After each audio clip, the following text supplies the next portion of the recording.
Hello everyone, this is Puneet from IBT institute. अगर आप आइल्स का टेस्ट देने वाले हो तो ये वीडियो आपके लिए बहुत ही ज़्यादा बेनिफिशियल रहने वाली है, because in this video we are going to have a fast discussion about all the 4 modules of IELTS test. So let's start this orientation. First of all, we are going to talk about types of IELTS. IELTS usually दो तरह की होती है. The first one is academic and the second one is general. Academic are for those students who want to go abroad for their higher studies. मतलब academic जो है वो study visa के लिए करी जाती है. जो दूसरी types of IELTS है that is general IELTS, वो उनके लिए होती है जो सीधा PR के लिए अप्लाई करने वाले और those who want to go abroad for their work permit. ये दो तरह की IELTS होती है. Today we are going to have an orientation about the academic IELTS, that is for the study visa. So let's start. First of all, I'm going to talk about all the 4 modules of academic IELTS. The 4 modules are listening, reading, writing and speaking. Listening is of 4 sections. There are 40 questions and 40 minutes. If I talk about reading, reading के 3 sections होते हैं, 40 questions and 60 minutes are given to you. Next we have the writing section. It has 2 tasks. First task आपने 150 words में लिखना होता है और second task आपने 250 words में लिखना होता है and overall इसके आपको मिलते हैं 60 minutes. Next module is speaking module. इसके 3 parts होते हैं जो कि 11 से 15 मिनट तक ये speaking चलती है. So हम स्टार्ट करते हैं फर्स्ट मॉड्यूल से जिसके बारे में हम डिस्कशन करेंगे अभी. So the first module is reading. Reading is very important in IELTS and is very difficult as well. जो reading होती है उसका बेस जो होता है वो होता है comprehension. It means कि आपको कुछ पैराग्राफ्स दिए होंगे जिसके बेस पर आपने आंसर्स ढूंढने हैं. वहाँ पे आपको 3 पैसेजेस दिए होंगे जो कि फैक्चुअल इन्फॉर्मेशन के ऊपर बेस्ड होंगे. इट मीन्स जो इन्फॉर्मेशन होगी वो फैक्ट्स के ऊपर होगी. टोटल टाइम आपको मिलता है 60 मिनट्स और टोटल क्वेश्चंस होते हैं 40 जिसका आपने ध्यान रखना है. Next are the types of questions. Reading के these types of questions होते हैं. First one is yes, no या not given. Then we have MCQs. Then we have list of headings, filling the blanks, match the following, and we have true, false and not given. So let's talk about the basic technique of reading. ये reading की सबसे basic और सबसे important technique है जिससे आप reading को solve करना start कर सकते हो. So let's start with this technique. The name of the technique is R2A 2LC. It means अगर हम R की बात करें, R stands for read the instructions and questions properly. सबसे पहले जब आपने स्टार्ट करना है किसी पैराग्राफ को रीड करना, सबसे पहले आप इंस्ट्रक्शंस और जो क्वेश्चंस होंगे उनको अच्छी तरीके से पढ़ोगे. Next is a. A stands for the analyse of the demand of the question. इसका मतलब है कि क्वेश्चन आपसे पूछना क्या चाहता है. पहले आपने इंस्ट्रक्शंस पढ़ लिए, फिर आपने क्वेश्चंस को अच्छे तरीके से पढ़ना है कि that what question is telling you, that what it means, right. Next one is a because we have 2A over है. आपको ये वाला फॉर्मूला याद करना है जब आप रीडिंग सॉल्व कर रहे होते हो. सेकेंड है stands for anticipate the missing word. Missing word जो है उसको एंटिसिपेट करना. एग्जाम्पल, आपको कोई सेंटेंस दिया हुआ है, पूरी इन्फॉर्मेशन अवेलेबल नहीं है, कोई ना कोई वर्ड मिसिंग है, आपने वो देखना है कि क्वेश्चन में कौन सा वर्ड मिसिंग है. Next is L. वहाँ पे हमारे पास है 2L. So the first L stands for locate the clue words. मतलब आपने क्लू वर्ड्स लोकेट करने हैं. एग्जाम्पल, अगर हमारे पास एग्जाम्पल है गवर्नमेंट is providing facilities. आपको ये वाली एग्जांपल दी गई हुई है. अब हमें पता है कि क्लू वर्ड्स कौन कौन से हैं. क्लू वर्ड्स हैं कि गवर्नमेंट ने क्या किया है, फैसिलिटीज़ प्रोवाइड की हैं. ठीक है, किसको प्रोवाइड की हैं वो भी आगे लिखा होगा. To the डेस्टिट्यूट्स. डेस्टिट्यूट्स मतलब प्योर पीपल, राइट. तो हमारे जो कीवर्ड्स हैं वो हैं government provided what facilities to the destitutes. So आपको क्लू वर्ड्स फाइंड कर लिए. इसके बाद आपने क्या करना है कि पैसेज में जो क्लू वर्ड्स आपने देखे हैं उनके सिनोनिम्स ढूंढने हैं कि वो कहाँ पे हैं. L stands for link them into the passage. Passage में देखिए वो कहाँ पे हैं, ये 4-5 वर्ड्स जो कि सिनोनिम्स में हो सकते हैं. गवर्नमेंट है तो वहाँ पे अथॉरिटी लिखा हो सकता है, राइट.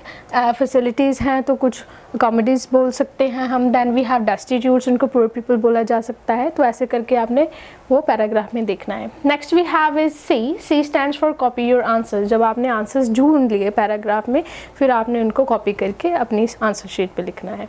तो this is all about the basic technique of reading. Let's move towards the next slide, that is true, false and not given. True, false and not given में आपको कोई statement दी होती है. Just you need to find it out from the passages and give your answer. True stands when the information is totally correct. जो भी question में लिखा है वो टोटल करेक्ट है पैसेज में, तो आप ट्रू लिखोगे. 100% सिमिलैरिटी होगी वहाँ पे. Next is false. जब इंफॉर्मेशन उलट दी होगी, सेम नहीं होगी, तब आप फॉल्स लगाओगे. Then we have not given. अगर इंफॉर्मेशन पैसेज में प्रोवाइड नहीं है तो आप उस क्वेश्चन का आंसर नॉट गिवन लगाओगे. Let's move towards the next slide, that is MCQ. MCQ तो हमें पता है कि 4 या 5 ऑप्शन होंगे, उनमें से आपको एक ही चूज़ करना है. So this is same. So single option answer, the answer will be only one from the 4 or 5 options. 80% of the answers follow the sequence. मतलब कि ज़्यादातर क्या होता है कि पैसेज में जो आपका आंसर है वो सीक्वेंस फॉलो करते हैं. यूजुअली जितने भी क्वेश्चंस दिए होते हैं वो हो सकता है सीक्वेंस वाइज उनके आंसर पैसेजेस में हो. So you need to keep this in mind. Requirements: no extra information, no incomplete information. कोई भी एक्स्ट्रा इन्फॉर्मेशन नहीं दी होगी, कोई भी इनकम्प्लीट इन्फॉर्मेशन नहीं होगी, और वो जो भी सेंटेंस होगा उसका स्ट्रक्चर ग्रामेटिकली बिल्कुल करेक्ट होगा. Next we have list of headings. इसमें आपको जो क्वेश्चंस दिए होंगे you need to match it with the passages. Okay, so let's start with the ratio.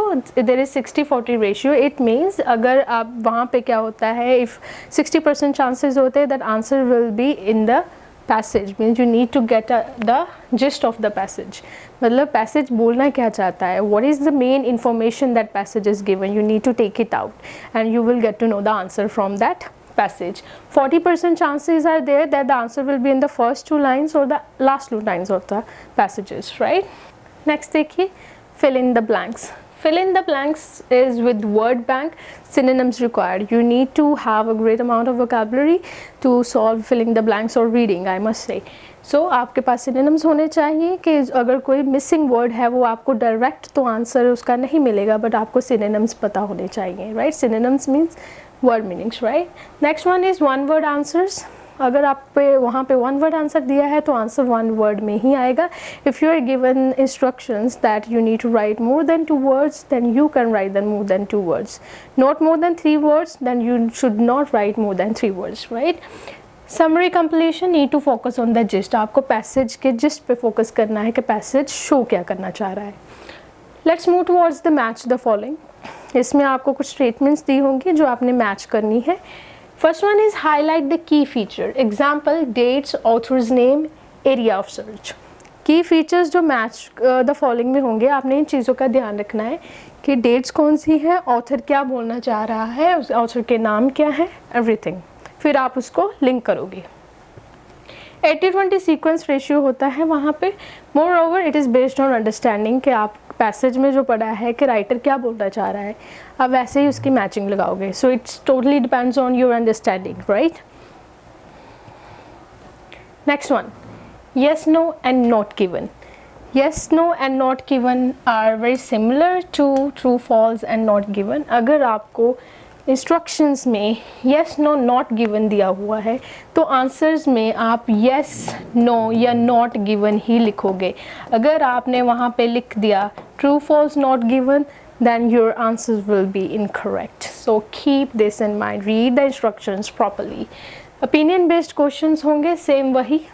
अगर आंसर बिल्कुल सही है तो yes होगा. Question, sorry, if question is wrong then you need to write no over there. Right? It is similar to true, false and not given. Focus on writer's opinion, that what writer wants to say. So let's talk about our next module, that is listening module. The base of this module is audio. It means you will be given some audio and you need to write answers according to that particular thing or audio that you are listening, right? Base of the module है audio. Next is 40 minutes आपको provide किए जाते हैं to write the answers. 30 minutes are for the test and 10 minutes are for transferring your answers from the question booklet to your answer sheets. Next it has 4 sections and number of questions are 40. Now let's talk about the sections of listening module. मतलब listening module में कौन कौन से sections आ सकते हैं. The first one is conversation. The conversation will be between 2 people based on social context. Social context के ऊपर जो इन्फॉर्मेशन है वो आपको सुनाई देगी. Next one is monologue. Monologue means किसी एक पर्सन जो है ऑडियो में he will be the speaker and he will speak on the social context. इसके अलावा कन्वर्सेशन हो सकती है among 3 to 4 people based on academics. It means the audio will be related to education or study. Then there will be monologue that will be also based on academics. One person will speak about the education or something related to study. Types of questions. Listening में basically 4 types of questions हैं जो आ सकते हैं. The first one is fill in the blanks and then we have MCQs. Match the following and label the diagram. Next, let's talk about the third module, that is speaking. Speaking is also a very important part of IELTS test. Speaking usually तीनों modules से अलग होती है because इसका test भी अलग दिया जाता है जो कि एक होटल में होता है. So total time is 11 to 15 minutes. It can also go up to 15 minutes and total parts are 3. First part होता है जिसमें जनरल क्वेश्चंस आपको पूछे जाते हैं, that is introduction and interview. Second part is cue card. You will be given a topic on which you have to speak for 2 minutes. Third part that is follow up. Follow up में आपको questions दिए होंगे that will be related to your cue card. Okay, let's talk about it in detail. Let's talk about dos and don'ts. आपको क्या चीज़ें ध्यान में रखनी है स्पीकिंग के टाइम और कौन सी नहीं. So first let's talk about dos. Do create a good impression. Good impression रखना है आपने. अपना इम्प्रेशन, फर्स्ट इम्प्रेशन बहुत अच्छा देना है. You need to wish the examiner, you need to say hello to him or her, say good morning or good afternoon according to the time, right? Do speak in a natural way. Natural way में बोलना है आपको. Do stretch the talk. Just talk with the examiner. Have conversation. Don't be shy and don't get intimidated by the examiner. Do give preference to grammar. Grammar को preference देनी है आपने.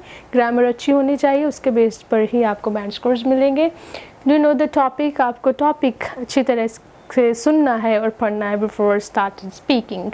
Do correct your self. Yes, self correction is a good point in speaking. अगर आपसे कुछ गलत बोल हो गया है तो आप उसको करेक्ट कर सकते हो. Do take time to think. You can take time to think, लेकिन ज़्यादा पॉजेज नहीं होने चाहिए. Let's talk about don'ts now. First of all, don't give yes no answers. कभी भी वन वर्ड आंसर्स और 1 line आंसर्स आपको नहीं देने हैं. डोंट से येस और no. So these are negative impacts. Don't give yes no answers. Don't memorize answers. Answers को कभी भी memorize करके नहीं जाइए. It will be not put good impression. Don't use big words. ज़्यादा बड़े words use ना करिए. Use your vocabulary that is advanced but not that much advanced that will be difficult for both of you, right? Don't prefer grammar over fluency. As we discussed that give preference to grammar, लेकिन grammar को fluency से ज़्यादा आप importance मत दो because fluency उतनी ही ज़्यादा important है. Next is don't say quiet. चुप मत रहिए. Just speak up. कुछ भी आंसर आपको आता है, whether it is of 2 lines or 3 lines, just speak up. Don't stay quiet. Don't divert your answers. Stay on the topic. Don't be a perfectionist. Don't try to be a perfectionist in all the fields. Just give your answer accordingly and comfortably.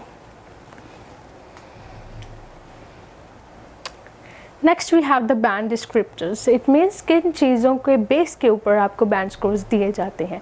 The first one here is fluency and coherence. मतलब आपकी fluency कितनी अच्छी होनी चाहिए, आपके linkage of sentences with the topic and with the sentences with each other, that is very important. The first one is rare hesitation for content search. जब भी हम कोई आंसर सोचते हैं थोड़ी सी hesitation normal होती है, लेकिन अगर आप ज़्यादा कर रहे हो that will be a problem. Content search करने के लिए. So you need to be very formal, very very natural while speaking.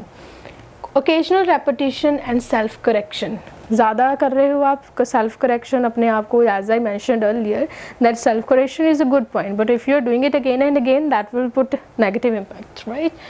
Tips to improve. इसको इम्प्रूव करने के टिप्स क्या हैं? The first one is practice the usages of connectives और connectors and discourse markers to suit any situation. किसी भी situation में अगर आपको फॉर एग्जांपल कंटेंट सर्च के लिए पॉजेज आ रहे हैं, उसको आप इम्प्रूव कैसे कर सकते हो? आप तो पहले के अपने कनेक्टर्स पे ज़्यादा ध्यान दीजिए. Moreover, furthermore, if I talk about, right, as far as I am concerned, these are the connectors. And then we have discourse markers. Now let's talk about tips that you need to keep in mind to improve these weak points. अगर आपको rare hesitation हो रही है content search करने के लिए, then आपको अपनी कनेक्टर्स और डिस्कोर्स मार्कर पे वर्क करना है. कनेक्टर्स इन द सेंस जब आप कनेक्ट करते हो सेंटेंसेस मोर ओवर लगा के, फर्दर मोर लगा के, then we have as far as I am concern, if I talk about, these kinds of connectors and discourse markers. कोई भी सेंटेंस स्टार्ट करने से पहले अगर आपने सोचना है to gather your thoughts, you need to put discourse markers. Discourse markers are like, well, according to me, in my opinion. So these are the discourse markers. So let's talk about lexical resources. Lexical resources मतलब vocabulary. आपके कितने अच्छे words आते हैं आपको English के. Occasional inaccuracies in using uncommon vocab. Yes, you have to use uncommon vocab to get good band scores, but if you are doing inaccuracies while speaking those words, then you need to work on it because it will be a negative point. And how you can improve it? Do not make occasional inaccuracies while using vocabulary, idioms and phrases. It will only happen by practice. Practice at home, you will get better in the lexical resource. Then we have grammar. Grammar is the most important part. Usually all the 4 parts are very important. इन्हीं के base के ऊपर आपको band scores दिए जाते हैं. आपकी fluency, आपके जो वोकेबलरी है, ग्रामर है, प्रोनाउंसिएशन है. ग्रामर में very occasional errors at some places. कुछ प्लेसेस पे आप एरर्स करते हो, उसके बैंड स्कोर्स डिडक्ट होंगे. इसको इम्प्रूव करने के लिए आपको ये वाली चीज़ें हैं उनको अवॉइड करना पड़ेगा. Just work on your grammar, on the sentence structures, right, on the active passive, complex compounds and these kinds of sentences. Then next we have pronunciation. It means that how you pronounce a particular word. So that will be very very correct. For example, this word.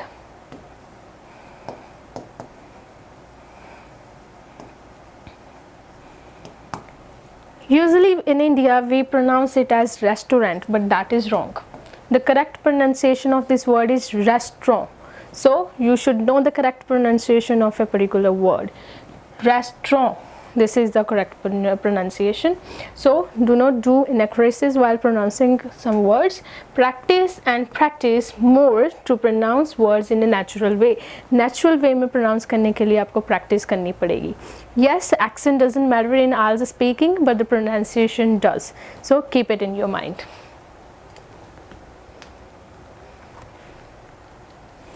Let's talk about the last module of IELTS test, that is writing. Writing, that is very very important. There are 2 tasks in it. The first one is task 1, that is of report writing. Then we have task 2, that is essay writing. Total time that is given to you is 60 minutes for both the tasks. And yes, you need to keep this in mind that in the task 1 you need to spend 20 minutes, and in task 2 you can spend 40 minutes. It's up to you, right?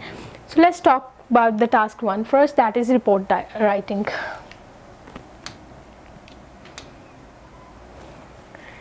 In the report writing you will be given some figures. आपको कुछ figures provide की होंगी. आपने उसके accordingly paragraphs लिखने हैं, उसको describe करना है.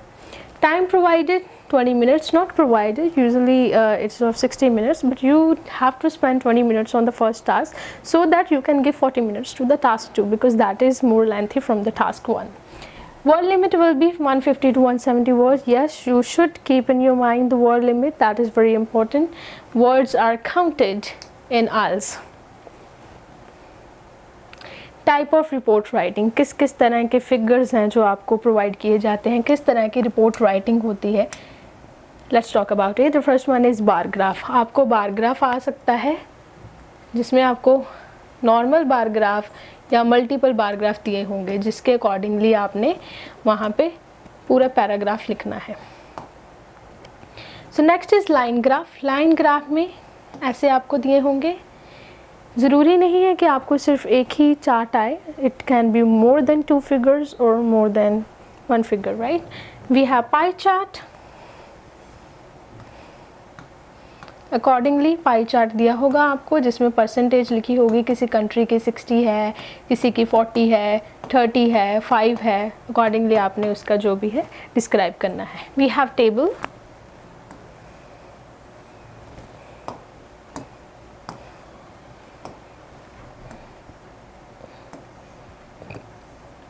टेबल में आपको डेटा दिया होगा जिसको आपने डिस्क्राइब करना है। Flow chart.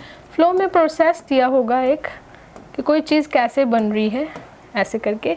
Then we have diagram. कोई ना कोई आपको डायग्राम दिया होगा जिसको आपने डिस्क्राइब करना है। Then we have map. Map usually 2 आता है टाइम पीरियड का, जैसे एक 1996 का है, एक 2024 का है, उसमें क्या क्या चेंजेस आए हैं, ये सारी चीज़ें आपको डिस्क्राइब करनी होती हैं। So these are the types of report writing, types of figures that comes under task 1 of IELTS writing module. Let's talk about the introduction of task 1. Introduction, you need to give it in 2 to 3 lines. Types of illustration, आपको introduction में बताना है किस type की illustration है, किस type की figure है, whether it is a pie chart or whether it's a bar graph or line graph. What it shows, वो क्या show कर रहा है, describe करना है आपको. For example, the given pie chart illustrates the percentage of, किस चीज़ की show कर रहा है, you need to write that. Time period, अगर टाइम दिया हुआ है उसमें वो ज़रूर मेंशन कीजिए। डाटा कैलिब्रेशन, कितना डेटा दिया हुआ है, कितनी परसेंटेज है, वो आपको बतानी है। Let's talk about body paragraphs. जो चीज़ें इंपॉर्टेंट होती हैं राइटिंग में टास्क 1 में, if I talk about task 1 only, first one there is introduction, जो कि आपने ऐसे करनी है। उसमें आपने इलस्ट्रेशन की टाइप बतानी है, क्या शो कर रहा है वो बताना है, ईयर मेंशन है तो वो बताना है, परसेंटेज वगैरह डेटा जो है वो बताना है। नेक्स्ट होते हैं BP1 एंड BP2। उसमें आपको सारी की सारी इंफॉर्मेशन देनी है, explanation about all the trends, important trends that are happening in the figure. So next one is overall. BP1 और BP2 में आपने जैसे सारा बता दिया कि क्या क्या चीज़ें हो रही हैं, period, numeric data, trends, everything, and overall you need to give just 2-3 lines to highlight the main trends. जो मेन ट्रेंड्स हो रहे हैं फिगर में, सिर्फ उनको हाईलाइट करने के लिए आपको ओवरऑल की 3 से 4 लाइन्स, तो 2 से 3 लाइन्स लिखनी है। That is all about the task 1 of our writing module. Let's move towards the task 2, that is essay writing. In essay writing, the time period will be of 40 minutes and the word limit will be 250 to 270 words. The words will be counted, so keep it in mind. Keep it of 250 words or 270 words maximum. Types of essay. In task 2, there will be 3 types of essay. First one is argumentative essay. Then we have problematic essay and discussion essay. इनके ऊपर आपको statements दी होंगी, questions दी होंगी, जिसके base पर आपने answer लिखना है। Right, there will be that discuss the both points, to how much do you agree with the point, right, to what extent you are agree or disagree. These kinds of information will be available, these kinds of questions will be there in the essay writing.